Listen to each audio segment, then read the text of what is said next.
Welcome, everyone. Thank you for joining us on this what promises to be a very exciting talk with our guest today, Tammy Sexton.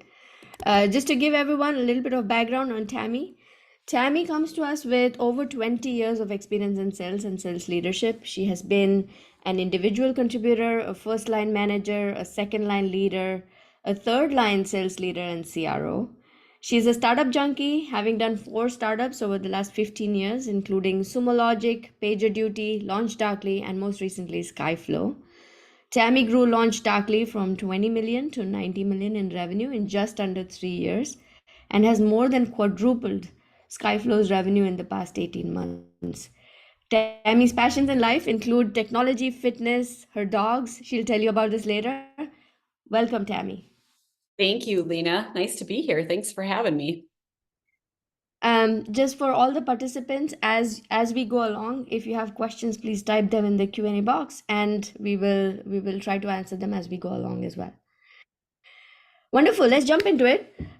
Some of the topics we're going to cover today is anatomy of an effective sales training program, how to maintain your post-SKO momentum, and how do you execute on that. Some tips from Tammy on mastering account research and building champions. She's really good at this. And then lastly, given her storied career, some advice for newbies or even experienced people who are looking for some pep. I'm looking forward to asking Tammy of all of these questions. But we'll start with the age-old one of, can salespeople even be trained? Oh, can salespeople be trained? That's a good question. I do believe that anybody can be trained. It's just a matter of, first of all, you have to make the people in the audience want to be trained. And in order for them to want to be trained, you have to actually point out that there might be something that they could be doing better. So for example, when I have an AE that isn't prospecting, instead of pulling the AE aside and saying, you're not prospecting, I pull the AE aside, I show them all the data. I show them how many emails, how many phone calls, how many discovery calls, how many LinkedIn, like what have they been doing? What have their peers been doing? Their name's at the bottom. And then you zip it and you wait for them to come to the conclusion, maybe I should be prospecting more, right? Same thing happens with group training. I did a training a while back, and my goal was to do champion training, which we'll talk about in a little bit. But the first thing I did is I went to Gong and I found a bunch of snippets of times where AEs could have been more effective in champion building. For example, I had this one snippet that I played, and I asked everybody who has a thick skin, right? And I put these up, and I said, I'm putting these up, and I actually purposely picked snippets from our most successful AEs, not the ones that were struggling, because these are the ones that I really want. I want everybody to lean in. And the first snippet I put up, the customer and the AE were waiting for the rest of our prospect, were waiting for the rest of the individuals to join the call. And the customer goes to the AE, the prospect goes, what did you do last weekend? And the AE said, oh, I went golfing. And he went on and on and on. And he told the customer about this hole and how he had a birdie. And then the golf cart lady came around. And by the time he was done with what did you do last weekend, everybody had joined the Zoom and we were ready for the demo. The problem with this is really, if you want to build champions, you have to turn it back to your customer. You want them to do the majority of the talking, and you have to genuinely be interested in what they are saying. So in order to make the training effective, I stop the snippet and I go, okay, what do you guys think? And you know what? Everybody in the room came up with the same conclusion. Why didn't you just say you went golfing and then say, what did you do last weekend? So in order to make training effective, right, the first thing that you always want to try to do is give everybody in the room a reason to stop texting their spouse on their phone and actually look up and pay attention to the training. Easier said than done sometimes, but really critical if you want your audience to actually absorb what you're talking about. That was a wonderful example, Tammy. You said two things that stood out to me. One is use data to, when you're training, use the data to make your point. And then the second thing you said was, when you're training other people, make it so that it's live and there's an example that everybody can weigh in on. Yep. And the back and forth is a huge thing too, right? You never want, if you're doing training, you want to put those slides in there that like stop and ask a question of the room. right? You never just want training to be a trainer talking to a bunch of people. I've seen people throw out candy in, like, if it's in person, throw out candy, do something fun. I also am a big fan of, there is a software out there that lets you do real-time polling and lets people actually on their cell phones, like, type in the answer, and then it has a leaderboard. So at the end of like each kind of module that you want to make a point, right? You have everybody pick up their phone and they have to text their answer 1, 2, 3, or 4 to the multiple point choice question to, and then it shows the leaderboard. So give people a reason to pay attention and give them reasons to continue to be alert during the training, and make it fun. And whenever you can put a joke in there, do it. Like Lena, your presentation, like the can salespeople be trained? That's perfect, because humor is huge and it goes a long way with making people like want to pay attention because it's funny and interactive. Great ideas. And in keeping with that theme, if the folks in the audience have any questions, please feel free to type them in the Q&A. We do want to hear from you. To Tammy's point, any one person talking and taking up the air leaves the normal salesperson like disengaged. So please engage with us, and we're happy to entertain your questions. One Extra point questions. sorry.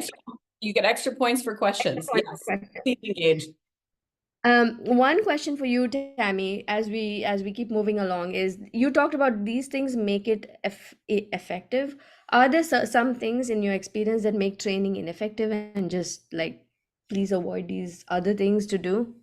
Yeah, I mean, in some ways, it's the opposite of what I just talked about. So, like, bringing up a training and just saying, we're going to do training on this and giving them no reason. Like, you're not giving them a reason to pay attention. So you'll get some attention at the beginning of the training, not making it interactive.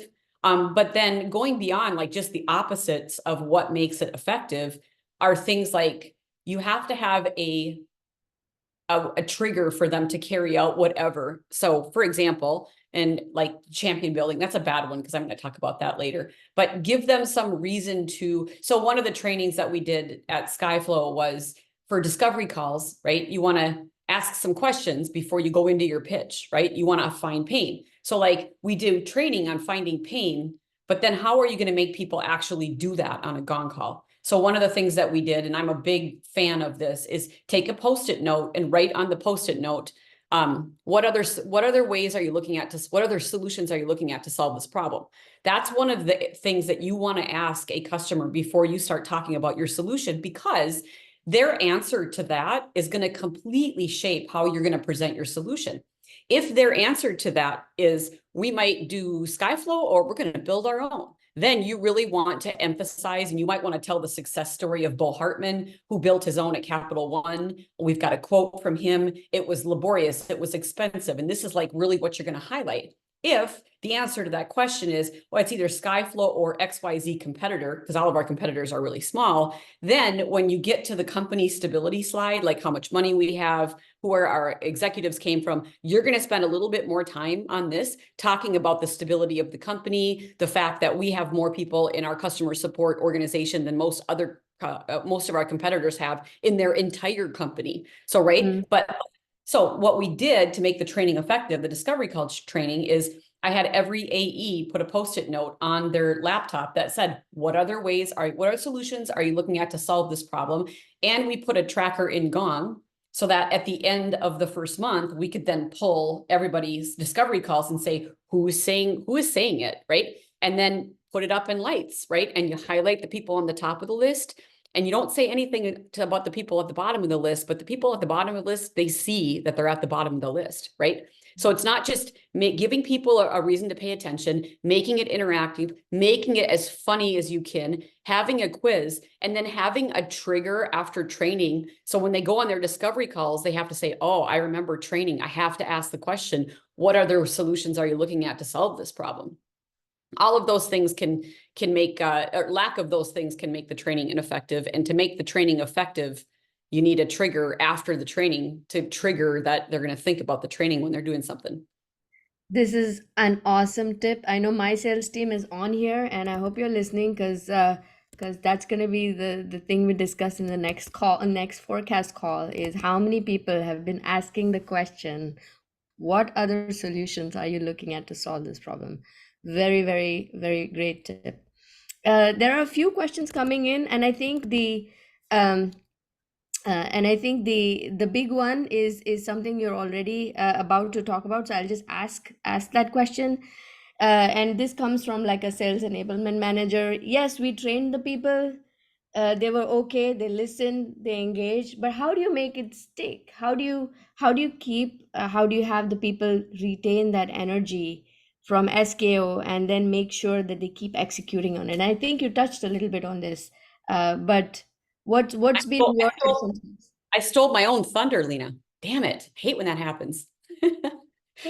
If anybody's ever read the book, The Power of Habit, it is one of the best training books out there. The Power of Habit talks about a trigger, a habit, and then a reward, right? So a trigger in this case is the post-it note. It triggers your brain that you're now going to do something that you feel like. Have you ever noticed that you always park kind of in the same area of the parking lot when you go to the grocery store, or you sit in the same area at church or whatever you might be doing? So in order to break a habit, you have to have a trigger. The post-it note is the trigger. Now, here's the other important part. When an AE asks a customer, what other ways are you looking at to solve this problem? This is just one tiny example, by the way. So I'm picking on the same thing just for frame of mind, but it applies to all training. And the customer says, I'm looking at building it our own or ourselves, or I'm looking at a competitor, or, we don't really have to do anything. So then you want to emphasize completely different things.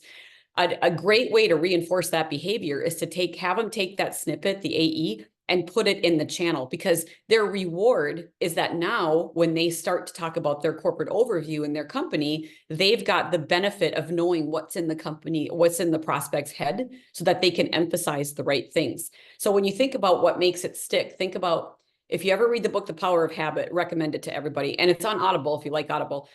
Think about the trigger, the post-it note, the habit, ask the question. And then the reward is you get the knowledge to be a better salesperson after you ask that question. If you think about always reinforcing behavior as a trigger, a habit, and a reward, that behavior will stick. And actually, I did training a long time ago at LaunchDarkly on what other ways are you looking at to solve this problem. And when the gong tracker before we did the training had like 12% of people asking that question. And we did a couple different trackers, like what other ways, what are solutions? And afterwards, and 2 months after training, we were still at 85% of the account executives were asking the question 2 months after the training. So that's effective training. Amazing, amazing. The great things to learn here. The power of habit is you have the trigger, like you mentioned. If there's something that you're walking away today from this call, write it down on a post-it, put it on your laptop, and in your next call, use it and keep on using it. And the reward for using it will be that it makes you a better salesperson and makes you more attuned to your customer's pain. Is that awesome? Some great knowledge being dropped here, and I'll be honest, like when I started on this journey, I used to be worried when I asked that question, but no more, because this, you're right in that it gives you so much more insight into the situation that you're walking into. Yeah, you can't ask the question, what competitors are you looking at? Because that's offensive to people. But if you ask, what other ways are you looking at to solve this problem? Or what other solutions are there to this problem? If we didn't exist, what would you do? For whatever reason, it's the same question, but that question is not offensive. Good. There's a comment from the folks online, which is Kahoot is the Q&A game that you were talking about. Is that correct, Tammy? No. Boy, it was nope, but I can find it. No worries. We'll follow up after the call. Perfect. One just switching gears a little bit. Um, you talked about being a good salesperson, knowing your customer, understanding their pain, asking them who else is in the mix, right? But when it comes to doing this account research and planning, first of all, we'd love for you to talk about what happens when AEs don't do their research, and then maybe some strategies from you on what has been effective for your team in doing that research. Yeah. The problem with like AEs and research is like, they don't do it. Like, it's not that and it's not because their heart's not in the right place, right? If you have to get a proposal out to one customer and you've got a discovery call after that, you're going to do the proposal versus the research, right? It's really common. So what I've found is, like, you're hit or miss with even doing the research. And for the most part, AEs will go to LinkedIn if they're lucky, and they'll read the LinkedIn like profiles of whoever they're meeting with. Whether or not they do extensive research, there's so much. Think about the last time you went to buy something. Think about like the last time someone did research on you, right? One of the interview questions I always ask, or I always appreciate during the interview, I shouldn't say it's a question, is like, how much research did they do on me? Do they care enough to look to see who I am? And I've done lots of these webinars. So like, if they say to me, I watched your webinar, like that's a check in the pro column, right? Because if they do research on me, they'll do research on their customer. But think about how many things you don't know about your customer. So that in sales, I'm a firm believer, right? There's 10-20% of inbound leads, they're just buying what you're selling. And you can go right into a product pitch and they're still going to buy what you're selling because it's just perfect fit. Then there's 10 or 20%, they're just not buying what you're selling. Like, their pain just does not match what your product is. And then there's the middle. You're talking 60 to 80% of customers, right? That little thing that the AE did. And a lot of times that little thing is finding pain and what I call rubbing salt in the wound. So in order to find the pain, the more research you do on your customer before you get on the call, if you can say, I read your 10K and you have some, like, remember, like, that actually, not only does that give your customer an appreciation of like who you are, like, they appreciate when you say to someone, I looked you up on LinkedIn and I saw, right? Like, that's a compliment. And if you're not genuinely curious about people and you're not like, that's not a part of your personality, you probably shouldn't be in sales if you ask me, but you really want to do the research. You want to tell customers that you did research on them. And if the research encompasses things like press releases or 10K or annual reports or the number of job openings on LinkedIn, like, they can look at all these variables if they have time to do it, or they can use close factor. I'm a fan. It's crazy because the more you know, the better off you're going to get in getting as many of that 60 to 80% that's in the middle as possible.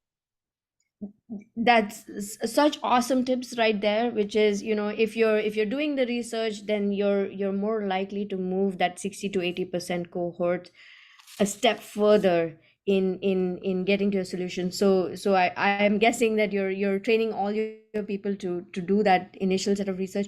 You can fall down a hole though, like it's a rabbit hole, and you can spend endless hours. When do you know when to stop? Yeah, I mean, I have to say, like, it's really hard to know when to stop. It's really hard to know how much to put into it, right? If you have an inbound lead and it's a 4,000 person company, there's a plethora of information on that company. Like, there's a lot out there, right? So to what extent does it make sense from a diminishing returns perspective to stop? That's going to vary on a case by case basis. When the AEs at LaunchDarkly, we had close factor. I'm just going to, like, I am really a fan. Like, the ones that used close factor, the ones that did the research, and they would go on the call and start by telling the customer what they knew. We actually did a correlation at LaunchDarkly. Like, were they more or less likely, or the same percentage likely to close the deal? And unequivocally, the more that they knew about their customer, the more likely they were to close the deal. So the research does matter. Telling the customer you did research is a big compliment to them. So I would encourage you to do so. And the point of diminishing returns just is going to depend upon the time you have and the customer that you're talking to, how much you want to prep. Or, if you can use a technology to do it, that's even better yet, because you're not going to miss something important. That's amazing. Amazing words. And I think there are a lot of people on this call that are doing their research on you, Tammy, at this very moment. So here's your opportunity to throw in a few nuggets and make sure that you test them on it when you meet them later. I'm gonna move to the next question, which is, how do you build a champion? And I know you have some best practices here that you love sharing. So this is a key part of closing deals, and I'd love for you to elaborate on that. Yeah. So first I'll talk, why is champion building even important, right? And the reality is, if you're going to capture that 60 to 80% in the middle, the first part is getting people comfortable with you personally, because if they're comfortable with you, they're more apt to tell you things that they're talking in their company without you, behind closed doors, right? Do you want to know what's going on behind closed doors or not? So I actually have a champion building spreadsheet. I've talked about this in other webinars, but it talks about a contact, a coach, and a champion, right? So I've got a list of questions you can ask. So a contact might be, have they responded to an email with just you on it? Have you had a conversation with them with just them, not in a group setting, but just them, right? Moving on to like more of a coach is like, have they given you their cell phone number? Do you text them? Do you swear? Because you know what? Once they throw an F-bomb in front of you, you have a little bit of a window to throw one back, because that means what I'm saying is I'm comfortable with you. And then you have to say back to them, I'm comfortable with you too. And I'm okay with the F word, right? And then your relationship, it gets higher and higher and higher. And then what happens is, as they grow to like your technology, right? Because you're also finding pain, you're trying to inject some decision criteria into their original criteria that are that highlights unique competitive differentiators for what your technology has to offer. And you're kind of coaching them on the side. And once you feel them leaning in, then you can move them to champion building area, which is things like, hey, how about I'll get my CEO and you get your CTO, and let's have a more formal meeting about a partnership or whatever, right? So have they brought you to the economic buyer? Have they shared things like, once they're comfortable with you, right? Have they shared things like what people are saying internally? Hey, so and so, our CISO said this about your technology. Is that true? And then that gives you the opportunity to say, well, actually, no. And let me give you a white paper on that. So what you're doing is you're equipping your champion to handle those objections that are happening behind closed doors in accounts without you being in the room, right? So when you talk about how to build a champion, it's got to be things like, it starts with just basically being genuinely curious about other people. So like my family's in the background. I do that by design. When I'm interviewing people, if they say, "Is that your family?" Right?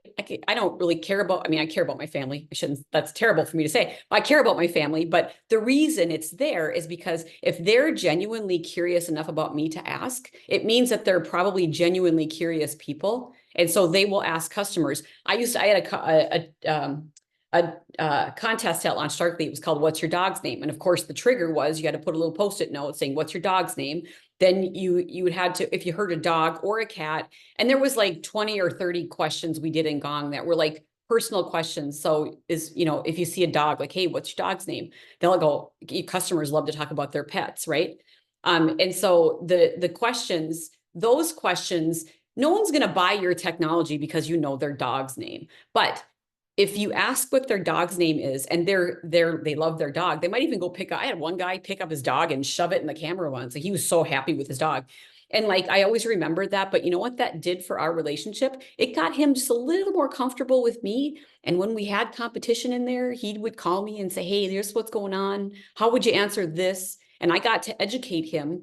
And was it because I knew his dog's name? No. But did that help him make him feel comfortable with me? Absolutely. And by the way, if anybody wants the champion building score sheet, I'm fine reach out on LinkedIn, private message me. The only thing I will ask is, if you find ways to make it better, please give me input, as opposed to just like making your own better so I can share it with everybody. It's kind of my original vision tool, but like, so many people have contributed. Scott Morgan at LaunchDarkly made it better. John McMahon himself actually talked about influence and authority and suggested the top, which is like, you rate how much influence and authority your target champion has before you figure how much time you're going to invest building this particular person into a champion.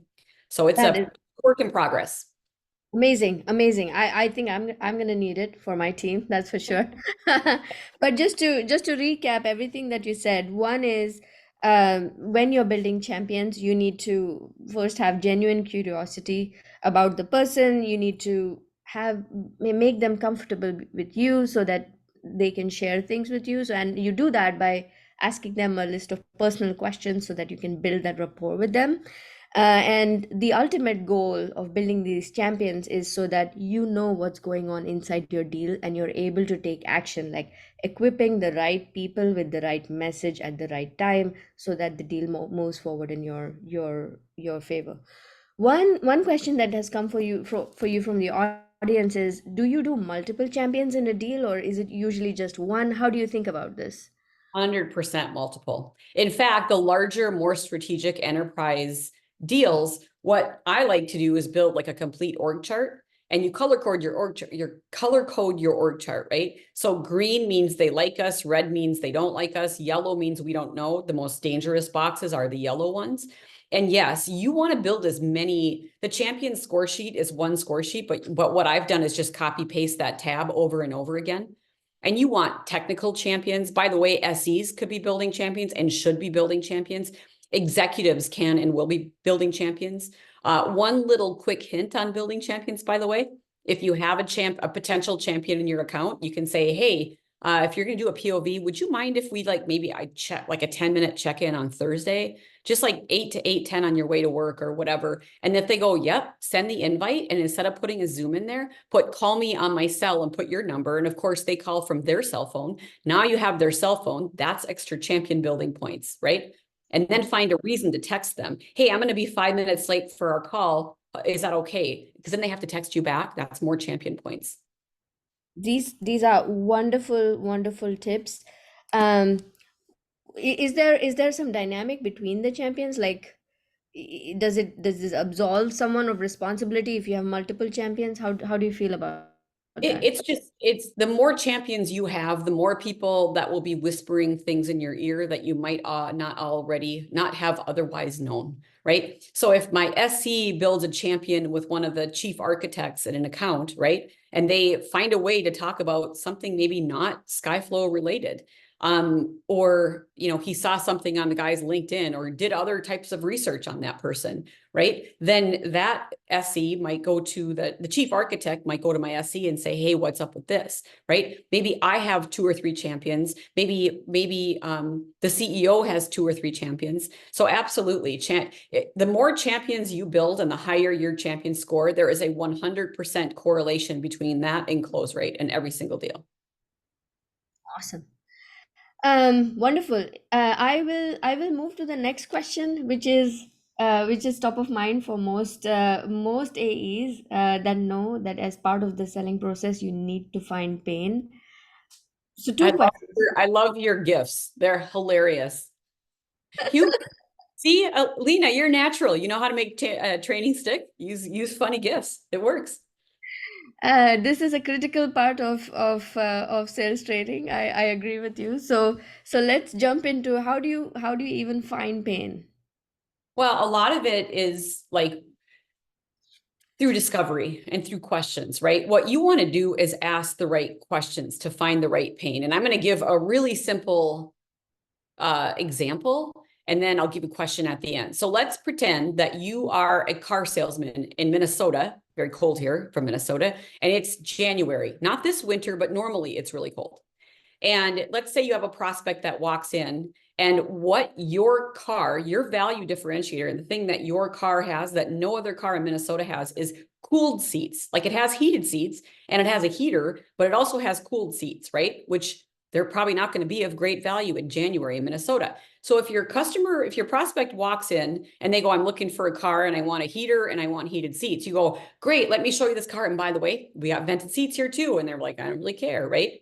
So, but let's say you take a different tactic and you ask a couple questions. So you go, oh, what are you looking for? And they said heated seats and I want a heater. And you go, oh, just out of curiosity, has there ever been a time where like vented seats would have come in handy? And they go, yeah. And then you go, tell me more. And they go, well, last summer I was driving to an interview and it was really hot because Minnesota has really hot summers and really cold winters. And then they said, I was pitting out and I got to the interview and I didn't get the job and I was so disappointed. And so you say to your customer, so what I'm hearing from you is you need a heated seats and a heater, but you also need vented seats. Is that correct? And they go, yeah. Now you've locked out your competitors and you don't have to discount because you have influenced their decision criteria by asking them questions, not telling them about your cooled seats, which wouldn't have worked, right? Then you bring them over to the car, you sit them in the car and you go, I'm going to put the heated seats on. Isn't that great? Then after they're kind of warm, because the car is warm and you got the heater on, the heated seats, then you turn the cooled seats on and you say, what would this have been like last summer when you were driving to your interview? And they go, oh, I would have probably got the job. I'd have been so much more, right? So the question that you have to ask yourself about finding pain is, would I, as an AE, would I have sold the car if the competitive differentiator was cooled seats or not? Because if you're not asking the right questions before you present the technology, you're not going to, you won't get that middle 60 to 80% that we talk about. So finding pain is about asking the right questions, influencing the decision criteria, not by saying what your competitive differentiators are, but by asking the right questions. And then what I like to call rubbing salt in the wound. So before you start your demo to the customer, you say, I heard you need this and this and this and heated and cooled seats. Is that right? So you kind of remind them every time you talk to them about the pain that they felt when they didn't have cooled seats. So you drag them through the glass of when they felt that pain. As much as you can. Yes, make it hurt. Got it. Got it. I think that answers the second question also, which is, it's one thing to find the pain, but the key thing that you're emphasizing here is one, ask questions around undiscovered, like not stated pain, which will move things in your favor, and then keep coming back to it and make that part of the decision criteria, and drag them through the glass on like when they felt that specific pain so that it works in your favor. That Drag them through the glass. That's perfect. That's like a rub salt in the wound is what I used to call it. But I actually like them. I like drag them through the glass more. it sounds more way more painful. So and is very, very evocative. Yeah, think about the last time something bad happened to you. Like, say you got your login stolen. Facebook had an outage yesterday, but that wasn't stolen logins. But like, right? And then the more distance that happens between you and that painful thing, the more you kind of forget about it a little bit until somebody says, "Are you sure you don't want double authentication on?"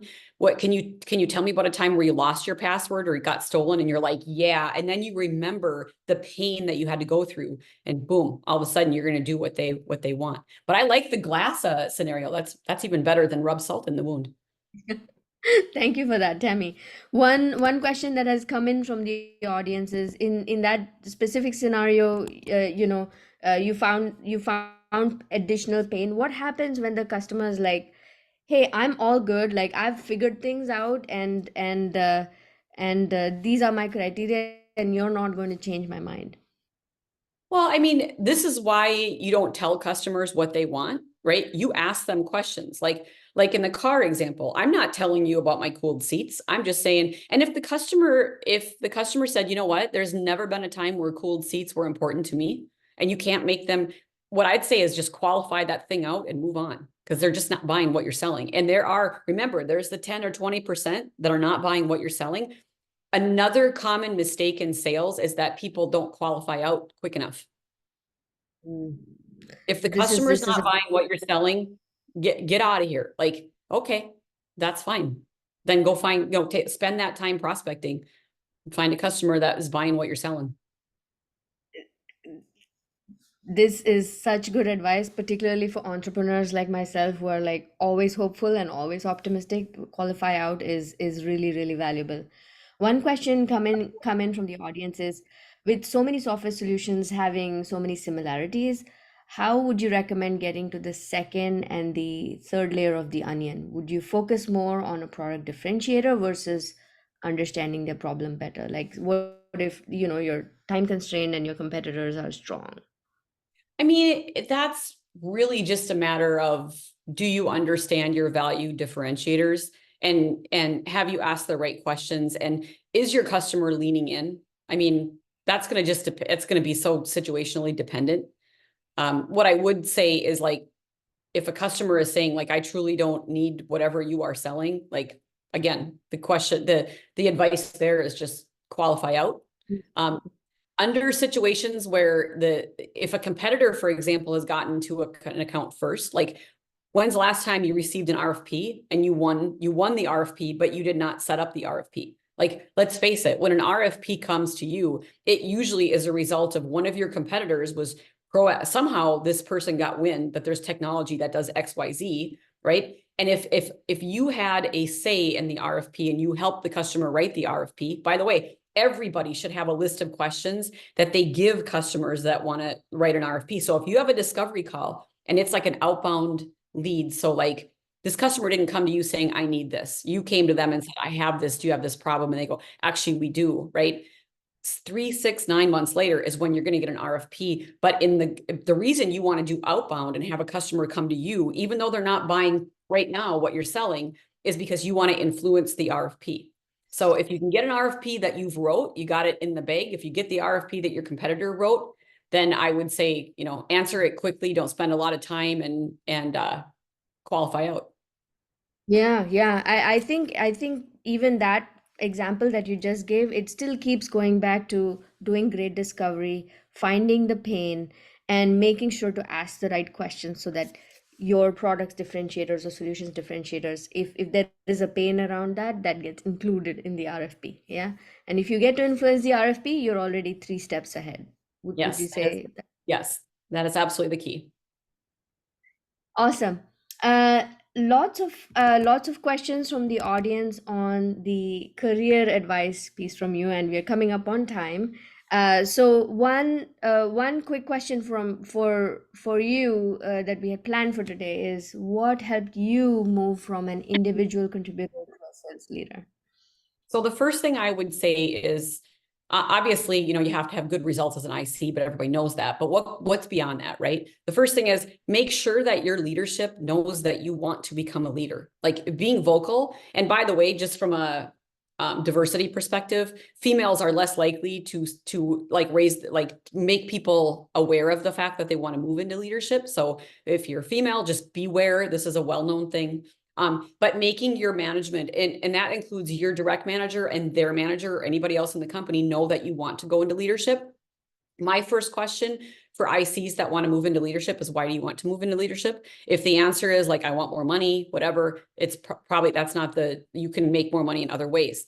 If the answer is, I love to lead, I love to mentor, I love to coach, that's a good candidate. So beware, make everybody aware, but want it for the right reasons. The second thing is ask to mentor new people, right? If you really want to be a leader, you're going to ask for some duties outside of like your day-to-day, right? So a lot of AEs think, if I just like, I want results. I'm going to let everybody know, but you also have to be acting like a leader outside of like your day-to-day, right? So when somebody new starts, you might call, that person and say, hey, I'm here for you. Like, let me know what I can do. Would you like some tips? Who have you met with here? Let me give you. So step up and do it. And not because you were asked to do it, but like step up and do it because it's the right thing.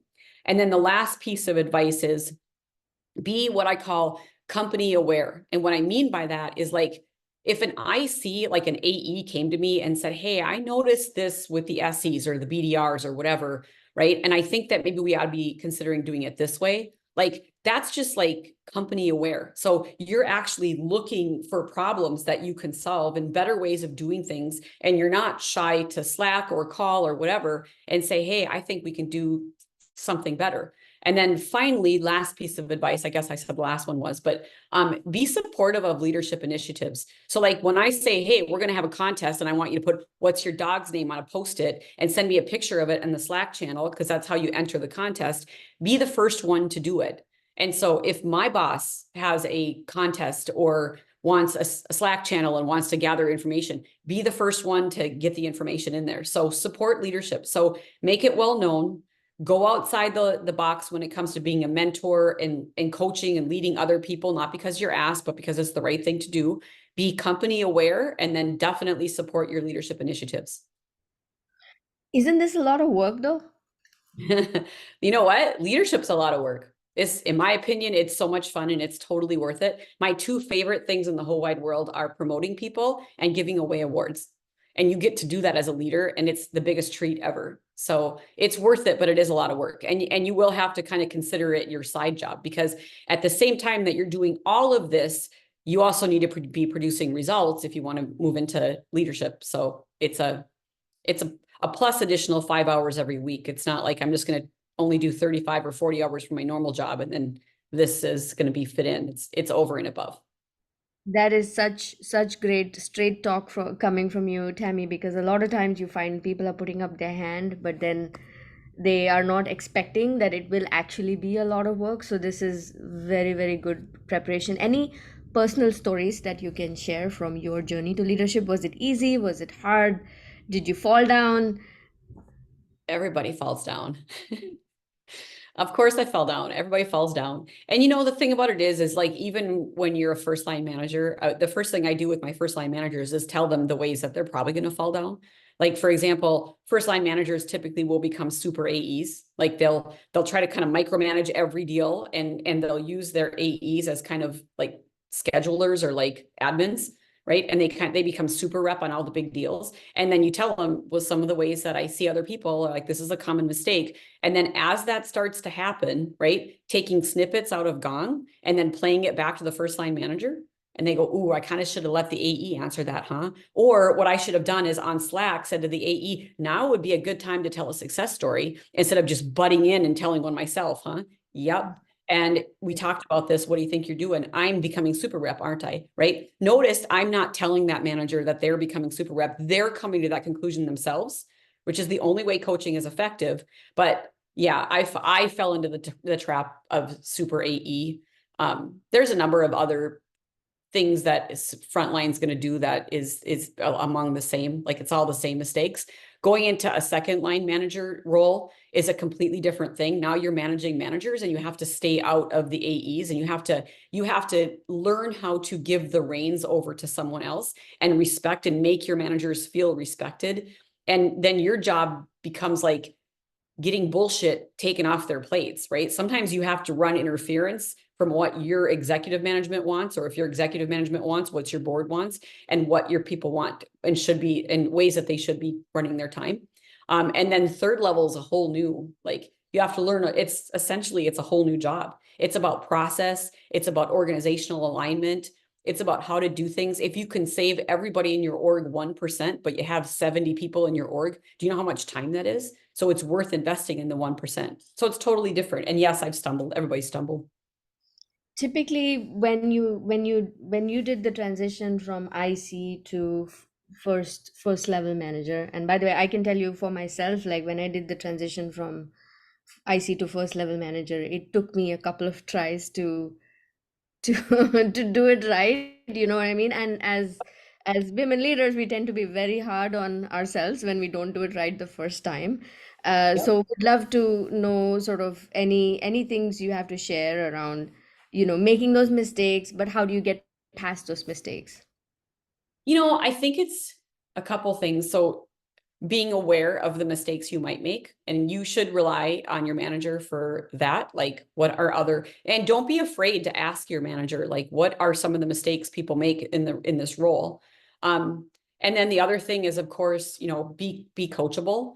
So not everybody approaches coaching by giving you data and saying, what do you think of this? That's my personal way. But if you have a manager that simply says you're becoming a micro manager, the problem with that is so many people throw up a defensive like mechanism, that when your manager says you are like, this is an area you can do better, instead of be aware of the fact that you're probably putting up that defensive mechanism, and look deeply inside you to figure out if your manager actually has a point or not. Because they probably do. They may not be delivering it the right way, but like, be open to the coaching and embrace it.